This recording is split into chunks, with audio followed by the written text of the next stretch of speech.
I am sure all of us at one time or another have been told to watch our salt consumption, whether it was from your doctor or from a concerned family member across the dinner table. But the truth is, most of us are not getting enough of this essential nutrient. And the case for low salt diets is actually extremely weak. So how did we all come to believe that salt was the driver of high blood pressure and disease? And what are some signs that you aren't getting enough salt in your diet? Keep watching to find out.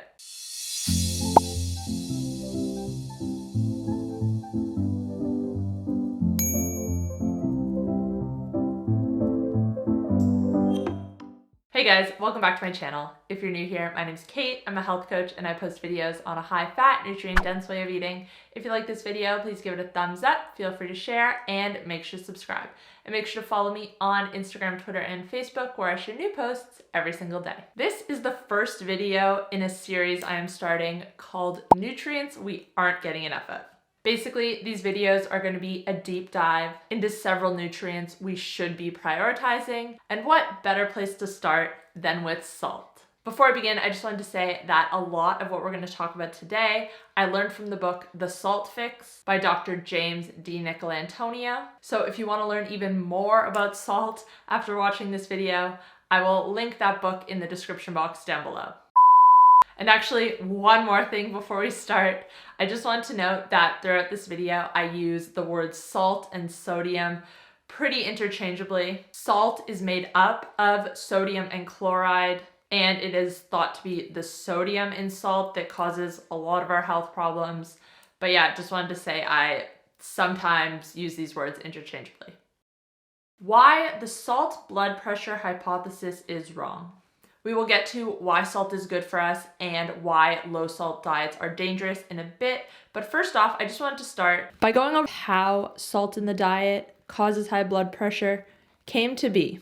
The first recommendation to limit our salt consumption came in 1977 from the Dietary Guidelines and wasn't really based on anything except for opinion. Now, the salt blood pressure hypothesis has actually been around since the early 1900s. It was developed from a study done on 6 patients, and the hypothesis is as follows. Eating salt drives the body to crave and drink more water. The water is retained by the body to dilute the excess sodium. This retained water increases blood volume and therefore increases blood pressure, leading to hypertension and eventually premature death. Here is the first reason why this hypothesis can't be true. Our kidneys process about 1,400 to 1,600 grams of salt per day. Yes, that is 1.5 kilos of sodium processed by the kidney every single day. The average American consumes 8 grams of salt per day, which is only a drop in the bucket compared to the 1,500 grams our kidneys process every day.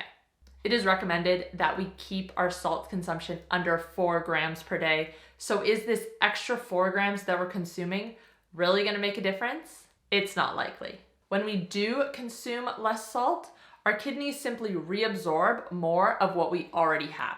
The second fact that totally debunks this hypothesis is that clinical studies have shown 80% of people with normal blood pressure do not see any increase to their blood pressure when they consume more salt.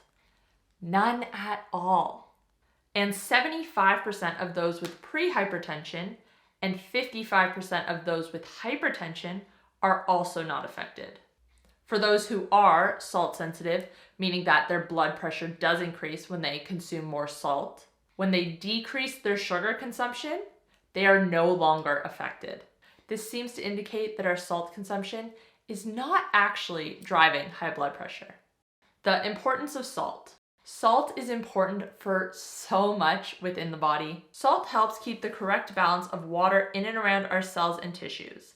The salt blood pressure hypothesis states that water retention from salt is a bad thing, when in fact it's a life-saving mechanism that helps us survive dehydration. As I said at the start of this video, sodium is an essential nutrient. It is an electrolyte, and I always find it so interesting how on one hand we demonize it, whereas on the other hand we praise it as being necessary for athletic performance. Now, don't even get me started on Gatorade. There is a measly 270 milligrams of sodium and 75 milligrams of potassium in a bottle of Gatorade, while also having 34 grams of sugar.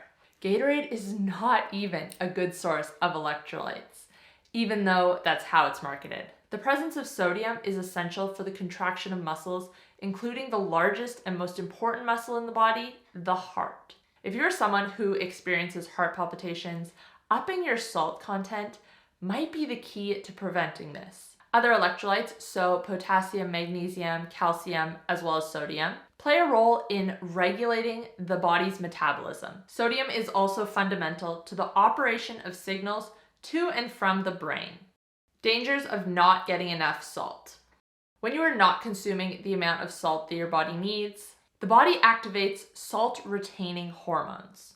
These hormones save your life in the short term, but damage your body in the long term. They harm vital organs, including stiffening of the heart and blood vessels. Low-salt diets have been shown to have numerous negative health outcomes, including accelerated hardening of the arteries, compromised kidney function, increased insulin resistance, increased sugar cravings, increased appetite, accumulation of visceral fat, increased fasting insulin, and that's just to name a few. Our biological system drives us to actually be in a sodium surplus because this prevents dehydration, infection, and blood loss. Don't worry about consuming too much salt because our bodies have several mechanisms in place to deal with this. Like I said, we are meant to be in a surplus. What really causes hypertension?